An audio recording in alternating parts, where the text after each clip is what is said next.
Welcome to Thoughts on the Market. I'm Chetan, Ahya, Morgan Stanley's Chief Asia Economist.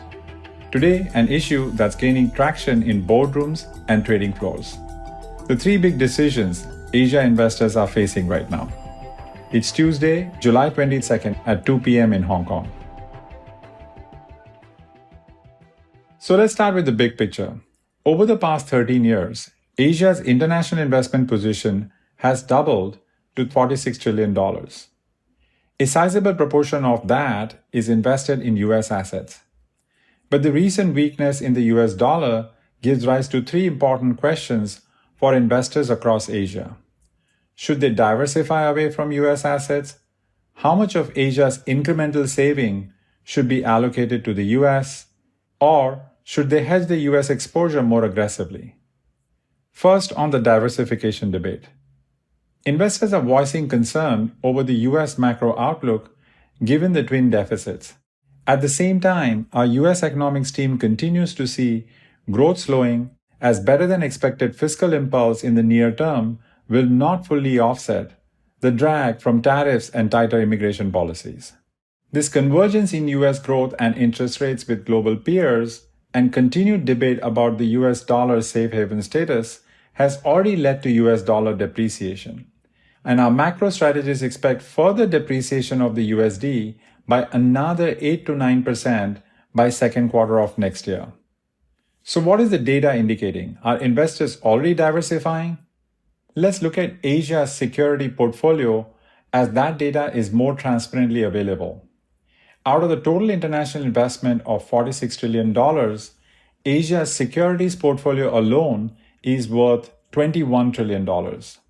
And of that, $8.6 trillion is in US assets as of first quarter of 2025.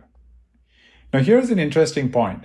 China's holding had already peaked in 2013, but Asia ex-China's holdings of US assets has been increasing. Asia ex-China's US holdings hit a record $7.2 trillion in the first quarter, largely driven by equities.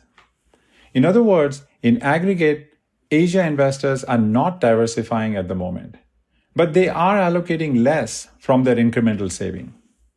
Asia's current account surplus remains high at $1.1 trillion in the first quarter, and even if it narrows a bit from here, the structural surplus means Asia's total international investment position will keep growing.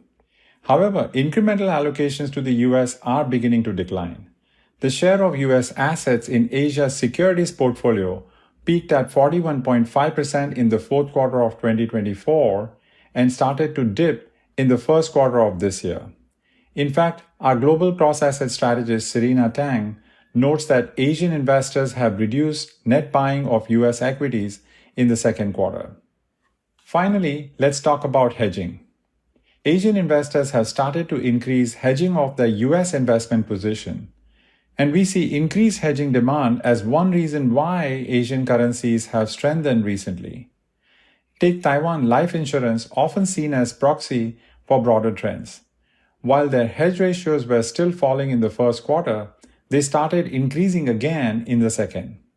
That lines up with the sharp appreciation of Taiwanese dollar in the second quarter. Meanwhile, the currencies of other economies with large US asset holdings have also appreciated since the dollar's peak.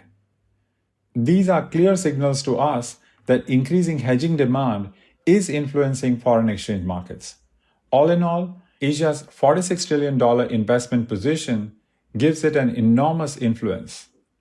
Whether investors decide to diversify, allocate less, or stay the course, and how much to hedge will affect currency trends going forward. Thanks for listening. If you enjoy the show, please leave us a review wherever you listen and share thoughts on the market with a friend or a colleague today.